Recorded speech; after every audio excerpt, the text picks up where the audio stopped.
नमस्कार। इस वक्त के बुलेटिन के साथ मैं हूं आशीष प्रमोद गोस्वामी। राजधानी दिल्ली में अरविंद केजरीवाल का जन्मदिन बड़े ही हर्षोल्लास के साथ मनाया गया। इस दौरान कई जगहों पर फल बांटे गए, वहीं कई जगहों पर पौधे भी वितरित किए गए। पूर्व दिल्ली के शाहदरा इलाके में आज अरविंद केजरीवाल का जन्मदिन पौधा वितरित कर आम आदमी पार्टी के कार्यकर्ताओं ने बड़े ही हर्षोल्लास के साथ मनाया। इस मौके पर राज्यसभा सांसद सुशील गुप्ता ने लोगों को पौधा वितरित कर बताया कि हमें एक पौधा अवश्य लगाना चाहिए, जिससे कि भविष्य में कभी भी ऑक्सीजन की कमी ना हो, क्योंकि अभी जिस तरीके से हमने देखा था कि लोगों को ऑक्सीजन की कमी का सामना करना पड़ा था। और बुजुर्गों और मेरे युवा साथियों,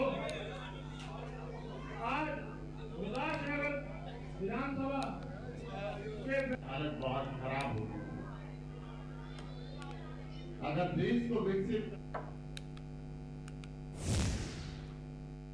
आम आदमी पार्टी राज्यसभा सांसद सुशील गुप्ता जी इस वक्त हमारे साथ हैं। सर, आज अरविंद केजरीवाल दिल्ली के सीएम का हैप्पी बर्थडे है और उसके उपलक्ष्य में आज यहाँ पर जो पौधा वितरण समारोह है उसके बारे में आप क्या कहना चाहेंगे? आज पूरे देश के अंदर आम आदमी पार्टी के चाहने वाले अरविंद केजरीवाल जी के जन्मदिन को बहुत अलग अलग तरीक़ों से सेलिब्रेट कर रहे हैं। कोई बच्चों के साथ प्रतियोगिताएं करके कर रहे हैं। आज राहुल जी ने रोहतास नगर विधानसभा वेलकम वार्ड के अंदर पौधा वितरण का ये कार्यक्रम रखा है और मैं इनको बहुत शुभकामनाएं देता हूं कि ये पर्यावरण को सुधारने की दिशा के अंदर बहुत बढ़िया कदम है। सुशील जी, आपने दिल्ली की हवाओं को स्वस्थ करने की बात की, लेकिन वहीं दिल्ली की सड़कें आखिर कब साफ़ होंगी? एमसीडी में बदलाव का समय आ गया है। जो एमसीडी के अधिकारी, कर्मचारी, कॉरपोरेटर और मेयर जो बने हुए हैं, आज की तारीख में वो दिल्ली की तरफ ध्यान नहीं दे रहे हैं। सिर्फ उनका काम है लेंटर डले तो पैसा इकट्ठा कर लें, किस तरीके से रिश्वत मिले। दिल्ली की जनता इस बात को खूब पहचान चुकी है और अब आम आदमी पार्टी को कॉरपोरेशन में ला रही है तो सड़कें भी बढ़िया होंगी, नालियाँ भी साफ होंगी। सुशील जी, आपकी पार्टी इस वाले आगामी चुनाव में एमसीडी में कितनी सीटें जीत रही है? सर, मैं ये कह रहा हूँ कि जिस प्रकार कांग्रेस का विधानसभा में, इस विधानसभा में, पिछली विधानसभा में खाता नहीं खुला और बीजेपी 2 अंक पार नहीं कर पाई, मुझे पूरा विश्वास है कॉरपोरेशन में भी 2 अंक के पार नहीं कर पाएंगे। सुशील जी, एक सेंसिटिव सवाल है। देश की जो कम्युनल हार्मनी है उसको ख़राब करने के लिए कई जगह किसी तरीके के कहीं पे नारे लगते हैं। एक कानपुर की अभी एक वीडियो आई थी, वो भी आपने देखी होगी। उसके बारे में आप क्या कुछ कहना चाहेंगे? क्योंकि दिल्ली में अब चुनाव है, कहीं ना कहीं ऐसा तो नहीं लगता कि दिल्ली की हवाओं को ख़राब करने की साजिश की जा रही है? दिल्ली की हवाओं को ख़राब करने के जितनी मर्जी साजिश कर लें, दिल्ली की जनता इस बात को पहचानते हैं। जब भी चुनाव आते हैं ये हिंदू मुसलमान की बात करते हैं, हिंदुस्तान पाकिस्तान की बात करते हैं, परंतु आम आदमी पार्टी काम की राजनीति की बात करती है। अरविंद केजरीवाल जी ने पिछले चुनाव के अंदर भी कहा था, यदि मैंने काम किया तो वोट देना। अरविंद केजरीवाल जी के काम को दिल्ली की जनता वोट देगी और कॉरपोरेशन में अब जनता ने मन बना लिया है कि ये जो जाति धर्म पे चक्कर ज़्यादा नहीं चलने वाला। दिल्ली की जनता पढ़ी लिखी है, दिल्ली के सरकारी स्कूल बहुत बेहतर हो गए हैं, दिल्ली के अंदर 24 घंटे बिजली पानी मिलने लगी है, दिल्ली के अंदर हेल्थ फैसिलिटी वर्ल्ड क्लास बनती जा रही है। तो इन सब बातों को देखते हुए दिल्ली नगर निगम के कामों को भी जनता चाहती है अब आम आदमी पार्टी के हाथ में दें, ताकि वो भी दिल्ली सरकार के तरह काम करें। तो ये थे हमारे साथ सुशील गुप्ता जी, राज्यसभा सांसद, जिन्होंने बताया कि आगामी एमसीडी चुनाव में दिल्ली की जनता बीजेपी शासित एमसीडी को।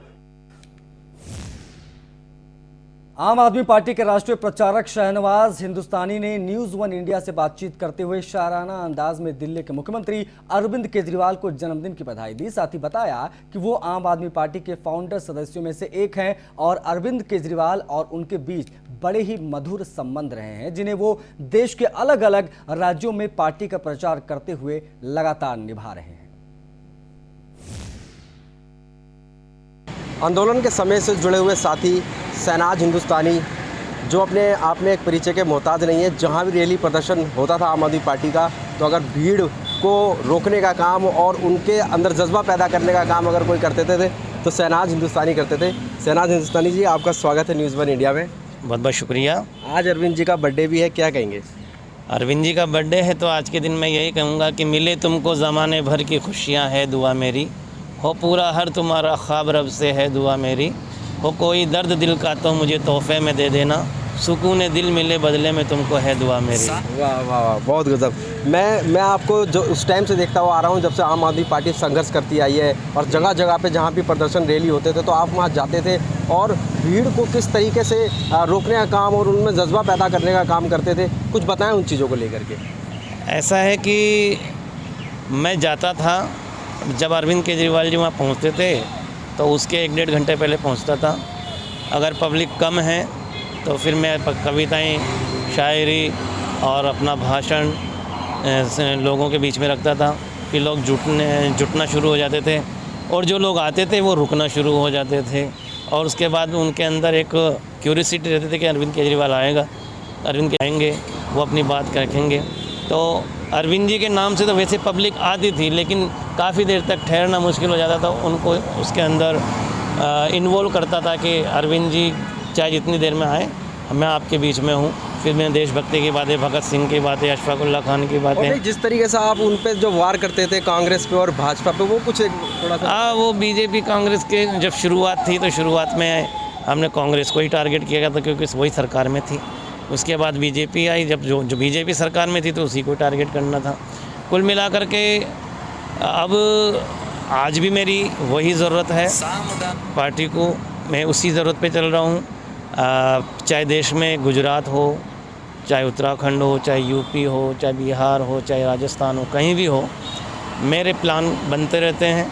और अरविंद जी का आज बर्थडे है, अरविंद जी का आज, मैं तो कहता हूँ, हिंदी में कहते हैं कि अवतरण दिवस है, तो मैं आज उनके लिए भी अल्लाह ताला से दुआ करता हूँ कि उनको भी वो सारी खुशियाँ मिले जिसकी उन्होंने तमन्ना की, और वो भी मिले जिनकी तमन्ना भी ना की, वे भी खुशियाँ उनको मिले और पूरे परिवार को खुशियाँ मिले। ये थे हमारे साथ शहनाज हिंदुस्तानी, जिन्होंने ये अपने आप में एक बड़ी पहचान है और पूरे देश में आम आदमी पार्टी का प्रचार करते हैं। आम आदमी पार्टी जब से स्टैंड हुई है आंदोलन के समय से ही, और जिस तरीके से इन्होंने बताया है कि अरविंद जी के आने से पहले अगर उस भीड़ को रोकना है तो शहनाज हिंदुस्तानी की वहाँ ज़रूरत पड़ती है, चाहे वो यूपी हो, उत्तराखंड हो, गोवा हो, गुजरात हो या दिल्ली।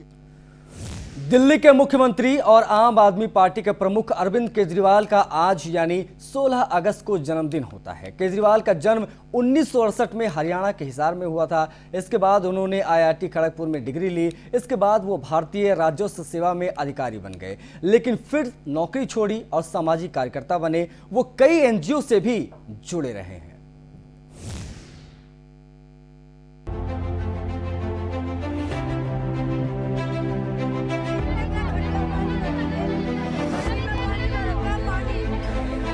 साल 2010 कई मायनों में महत्वपूर्ण था और ऐतिहासिक भी। लोकपाल बिल और अन्ना हजारे छाए हुए थे।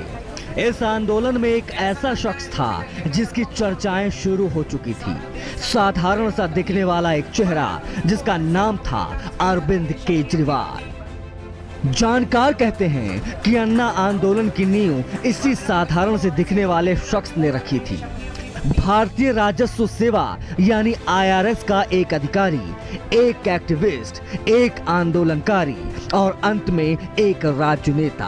केजरीवाल की जिंदगी के ये ऐसे पड़ाव हैं जिनसे होकर वो सियासत में आए और हमेशा के लिए सियासत के होकर रह गए। 16 अगस्त 1968 को हरियाणा के हिसार में जन्मे केजरीवाल। बहुत कम लोगों को पता है कि अरविंद केजरीवाल जन्माष्टमी के दिन पैदा हुए थे, इसीलिए अरविंद केजरीवाल के माता पिता उन्हें किशन बुलाते हैं। साधारण परिवार में पैदा होने वाले केजरीवाल दिखते भी साधारण हैं, लेकिन सियासत में उन्होंने कई असाधारण काम कर दिखाए हैं। अरविंद का बचपन सोनीपत, हिसार और मथुरा में बीता। उन्होंने IIT खड़गपुर से मैकेनिकल इंजीनियरिंग से डिग्री हासिल की। 1952 का वो साल था। केजरीवाल के हाथ में भारतीय राजस्व सेवा का वो लेटर था। इसके साथ ही वो कई सामाजिक संस्थाओं से भी जुड़े रहे। साल 2010 में अन्ना आंदोलन से ही केजरीवाल पेपरों और मीडिया में छा चुके थे।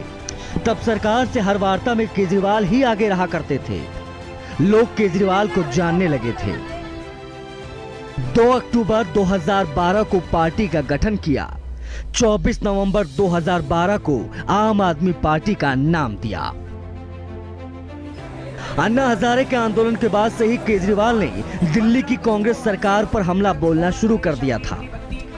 इस समय दिल्ली में शीला दीक्षित की सरकार थी। उस समय केजरीवाल ने शीला दीक्षित पर भ्रष्टाचार के आरोप लगाते हुए शीला दीक्षित को जेल भेजने की बात कही। इतना ही नहीं, इस दौरान केजरीवाल ने बिजली कंपनियों पर भी हमला बोलना शुरू कर दिया था और आम आदमी की तरह इलाकों का दौरा कर खुद ही लोगों के घरों के कनेक्शन जोड़ने शुरू कर दिए। 2013 का साल था और दिल्ली वाली सर्दी। चुनाव में केजरीवाल ने 70 में से 28 सीटें जीत ली, लेकिन बहुमत से दूर। लेकिन उन्होंने कांग्रेस और बीजेपी को यह जता दिया था कि दिल्ली में एक नायक उतर चुका है। साथ ही विरोधियों को संदेश भी दिया था कि दिल्ली की जमीन पर एक और सितारा छा जाने की तैयारी कर चुका है। बहुमत नहीं मिलने की वजह से 49 दिनों में केजरीवाल ने सीएम पद से इस्तीफा दे दिया। राजनीति में केजरीवाल आगे बढ़ते गए। आज केजरीवाल तीसरी बार दिल्ली के मुख्यमंत्री हैं। उनकी पार्टी बहुमत की संख्या से बहुत ज्यादा है। दिल्ली विधानसभा में सदस्यों की संख्या 70 है, लेकिन अरविंद केजरीवाल ने 67 सीटें लेकर दिल्ली की राजनीति में भूचाल खड़ा कर दिया। सियासत में जैसे जैसे केजरीवाल अनुभवी हो रहे हैं, वैसे वैसे आम आदमी पार्टी दिल्ली के अलावा अन्य राज्यों में भी अपना वर्चस्व बढ़ा रही है। चलिए बढ़ते हैं आगे। नई दिल्ली लोकसभा से सांसद मीनाक्षी लेखी ने स्वर्गीय अटल बिहारी वाजपेयी जी की पुण्यतिथि पर जन आशीर्वाद यात्रा निकाली, जिसमें बीजेपी के पूर्व मेयर, भाजपा मंडल अध्यक्ष और सैकड़ों कार्यकर्ताओं ने पार्टिसिपेट किया। इस मौके पर कांग्रेस और आम आदमी पार्टी पर तंज कसते हुए योगेंद्र चंदोलिया ने कहा कि 2024 के चुनाव में भी बीजेपी की ही सरकार आएगी और पिछले लोकसभा चुनाव से भी ज्यादा सीटें इस बार बीजेपी जीतेगी।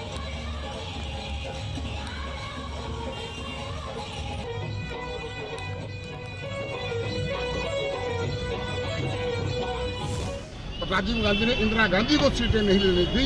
उन सीटों का अगर रिकॉर्ड कोई तोड़ेंगे तो नरेंद्र मोदी जैसे कि आने वाले टाइम में दिल्ली में इलेक्शन है, उसकी क्या तैयारी है? देखिए, इलेक्शन के अंदर काट की हांडी बार बार नहीं चलती। लोगों को बिजली पानी का ये कहकर, देखो आज गरीब आदमी बड़ा परेशान है। कोविड काल के अंदर सरकार का आंकड़ा कह रहा है 25,000 मौतें हुई हैं, लेकिन मैं कोविड में सेवाई संगठन के माध्यम से भारतीय जनता पार्टी के लाखों कार्यकर्ता पूरे देश में, तो नड्डा जी ने आह्वान किया था, कोई भूखा। उधर दिल्ली प्रदेश कांग्रेस अध्यक्ष अनिल चौधरी ने बीजेपी और आम आदमी पार्टी पर जमकर निशाना साधा। अनिल चौधरी ने कहा कि एक और बीजेपी आशीर्वाद रैली कर रही है, वहीं दूसरी तरफ आम आदमी पार्टी तिरंगा रैली कर जनता के बीच आगामी चुनाव से पहले जाने का प्रयास कर रही है। दोनों पार्टियों ने जनता को धोखा दिया है। उन्होंने प्रायश्चित रैली निकालनी चाहिए, ऐसा कहा उन्होंने। अनिल चौधरी ने बताया कि जैसे राजीव गांधी खेल रत्न का नाम बदला गया, उसी तरह कांग्रेस की ओर से लाई गई योजनाओं के नाम बदलकर मुख्यमंत्री योजना रख देना चाहिए। दिल्ली की जनता के साथ ये लोग धोखा कर रहे हैं। विधानसभा चुनाव से पहले दोनों पार्टियों ने जहां झुग्गी वहीं मकान का जनता को भरोसा दिया था, परंतु अब दोनों मिलकर कांग्रेस की योजनाओं को बदलते हुए जनता को राजीव गांधी आवास योजना के तहत मिलने वाली फ्लैटों को किराए पर देने का काम कर रहे हैं। आम आदमी पार्टी तिरंगा यात्रा निकाल रही है। साथियों, मैं इन दोनों ही पार्टियों से कहना चाहता हूं, खासतौर से भाजपा और दिल्ली के मुख्यमंत्री अरविंद केजरीवाल से, बजाय आपको आशीर्वाद यात्रा या इस तरह की तिरंगा यात्रा के आपको दिल्ली वासियों के बीच में प्रायश्चित यात्रा निकालनी चाहिए। प्रायश्चित यात्रा इसलिए आवश्यक है कि आपने जो वायदे दिल्ली की जनता के साथ 2013 में एएपी ने और 2014 में बीजेपी ने जो दिल्ली की जनता के साथ किए थे, आप उस पर खरा उतरने की बजाय जो अधिकार कांग्रेस की सरकार, तत्कालीन मुख्यमंत्री शीला जी ने इन लोगों के लिए देने की व्यवस्था की थी, न केवल आप अधिकारियों को ख़त्म कर रहे हैं बल्कि उनका जो हक है उनको भी समाप्त कर रहे हैं। विषय बहुत सारे हैं। दिल्ली के भाईचारे का विषय है, दिल्ली के इंफ्रास्ट्रक्चर का विषय है, दिल्ली की उन्नति और विकास का विषय भी हो सकता है, युवाओं के रोजगार। भाजपा पूरी दिल्ली में आशीर्वाद योजना के तहत जनता के बीच में जाने का काम कर रहे हैं। वहीं जो आम आदमी पार्टी है वो तिरंगा यात्रा कर रही है, लेकिन वहीं कांग्रेस का ये कहना है कि ये पश्चाताप यात्रा होनी चाहिए जनता के बीच में जाने के लिए। कैसे कह रहे हैं आप ये पश्चाताप? देखिए, देश जो है 75वें वर्ष में आ गया है, स्वतंत्रता दिवस मना रहा है। अफसोस ये है कि दिल्ली के अंदर जहां अरविंद की सरकार है, भाजपा की सरकार है, झूठ बोलने का काम निरंतर करते हैं। जब चुनाव आता है तो इस तरह की यात्रा लेकर के निकलते हैं। सवाल ये उठता है, आप आशीर्वाद यात्रा के नाम पर आखिर किस वजह से आप आशीर्वाद लेना चाहते हैं? आपने जो वादे दिल्ली की जनता के साथ किए थे, खासतौर से मैं उन गरीब लोगों की बात करना चाहता हूँ। 675 से ज़्यादा स्लम दिल्ली के अंदर है, 3.5 लाख से ज़्यादा परिवार वहाँ रहते हैं। इनको मकान देने का जो वादा कांग्रेस पार्टी ने न केवल वादा किया था बल्कि अंजाम तक लाने के लिए राजीव आवासीय योजना के तहत उनसे अप्लाई भी किया गया था। मकानों का काम शुरू हो चुका था जो आज बन के तैयार है। उन मकानों को आप गरीबों को देने की बजाय आप किराए पर देने की बात करते हैं। उससे आप लाभ कमाना चाहते हैं, आप करोड़ों रुपए कमाना चाहते हैं। आखिर वो पैसा किस काम का, जब आपका अपना नागरिक परेशान हो, आपका गरीब परेशान हो। आज उनको हक नहीं मिलता है। तो इसीलिए हमने आज ये कहा कि आपकी आशीर्वाद या तिरंगा यात्रा ना होकर के आपको प्रायश्चित यात्रा निकालनी चाहिए, आपको क्षमा मांगनी चाहिए। आपने कहा था जहाँ झुकी वहीं मकान हम देंगे, किसी एक व्यक्ति को मकान दिया। सवाल ये उठता है, 7 साल एक बहुत बड़ा कार्यकाल हो जाता है। 3 बार मुख्यमंत्री की शपथ इन्हीं गरीब लोगों ने आपको दिलवाई है। इन्हीं लोगों ने आपके वायदे के ऊपर आपसे विश्वास करते हुए उनको मुख्यमंत्री चुना। इसके अलावा भी बहुत सारे विषय, दिल्ली का भाईचारा है, दिल्ली के अंदर दंगे हुए हैं, दिल्ली के अंदर कोविड में लोग सांसों के लिए तड़पते रहे, उसके लिए आप आशीर्वाद यात्रा निकालना चाहते हैं। किस चीज़ के लिए आशीर्वाद दें आपको? 7 साल मोदी जी, 7 साल केजरीवाल को हो चुके हैं। हर मोर्चे पे तो सरकारें विफल हैं, तो किस चीज़ की यात्रा निकालेंगे, किस लिए आशीर्वाद मांगेंगे? ये तमाम प्रश्न हैं जो हमने आज रखे। ये थे मेरे साथ प्रदेश अध्यक्ष अनिल चौधरी जी, जिनका साफ कहना है कि किस बात की आशीर्वाद यात्रा निकाल रहे हैं। दिल्ली में दंगे हुए और तमाम जो झुग्गी बस्ती वाले हैं वो आज भी उन्हीं झुग्गी बस्ती में स्लम में रह रहे हैं। एक भी आदमी को फ्लैट देने का काम आम आदमी पार्टी ने नहीं किया। तो किस बात की आप जन आशीर्वाद योजना निकाल रहे हैं और तिरंगा योजना के तहत आप रैली निकाल रहे हैं? आम आदमी पार्टी पर भी निशाना साधा। दिल्ली से सुप्रीम कोर्ट के बाहर आज एक महिला और एक पुरुष ने आत्महत्या करने की कोशिश की। मिली जानकारी के मुताबिक दोनों ने सुप्रीम कोर्ट के गेट के बाहर ही खुद को आग लगा ली। दोनों ने गेट नंबर डी से अंदर घुसने की कोशिश की थी, लेकिन पर्याप्त आईडी के बगैर अंदर जाने पर उनको सुरक्षा कर्मियों ने वहां रोक लिया। इसके बाद ही दोनों ने खुद को आग के हवाले कर दिया। वहीं दोनों को इलाज के लिए अस्पताल में भर्ती कराया गया।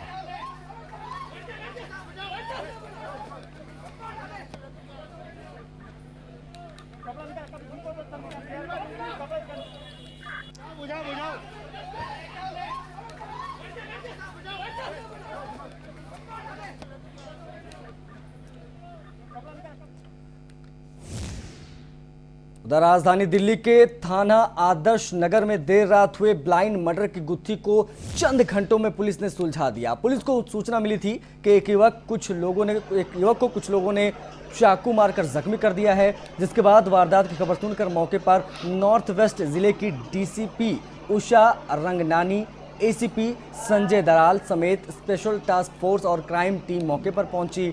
मौके पर पहुंचकर पता चला कि घायल को इंस्पेक्टर राधेश्याम अपने सरकारी वाहन में बिना देर किए बाबू जगजीवन राम अस्पताल ले गए। इस मामले में सतर्कता दिखाते हुए आदर्श नगर थाना पुलिस और स्पेशल स्टाफ की टीम ने आसपास लगे सीसीटीवी फुटेज को खंगालना शुरू कर दिया है, जिससे कुछ युवक एक लड़के को चाकू मारते नजर भी आ रहे हैं, जिसके बाद भी पुलिस ने 2 घंटे के भीतर ही वारदात को सुलझाते हुए मास्टरमाइंड समेत 2 युवकों को दबोच लिया।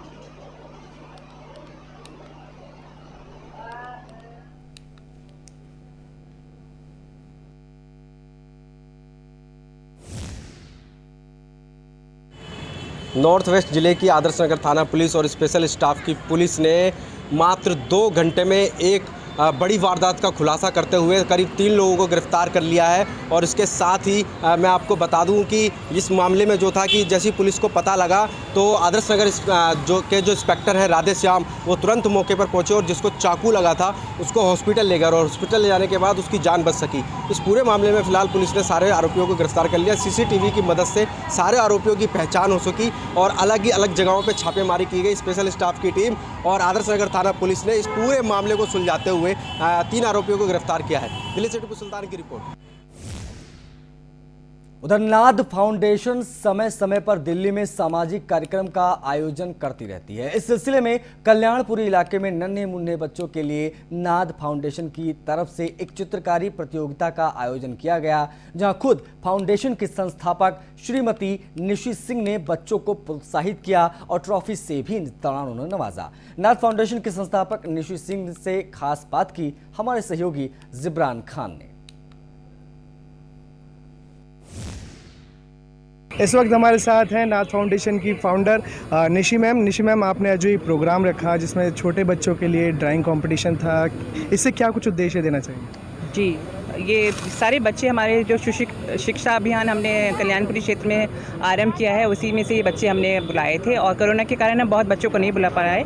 लगभग 100 के करीब हमने बच्चे अडॉप्ट किए हैं और इसका मुख्य उद्देश्य यही था कि सभी बच्चों में अपने देश के प्रति देशभक्ति का जज्बा उत्पन्न हो और इस 75वें स्वतंत्रता दिवस के अवसर पर मैंने सोचा कि ड्राइंग कॉम्पिटिशन के जरिए वो अपनी भावनाओं को व्यक्त कर सकें। यही था। मैम, देखा जाता है आए दिन आप कल्याणपुरी, स्पेशली कल्याणपुरी और भी पूरी दिल्ली में बच्चों के लिए ये प्रोग्राम्स करती है।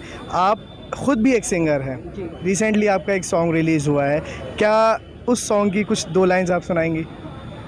हाँ, मेरे अभी रिसेंटली टी सीरीज़ पे एक सॉन्ग रिलीज़ हुआ है जिसके बहुत ही पॉपुलर चेहरा है मनीष पाल उसमें फीचर कर रहे हैं और वो एक सोलफुल नंबर है और काफ़ी जा रहा है। अभी करीब 3 दिन में ही 3 लाख से ज़्यादा उसके व्यूज़ क्रॉस कर चुका है वो।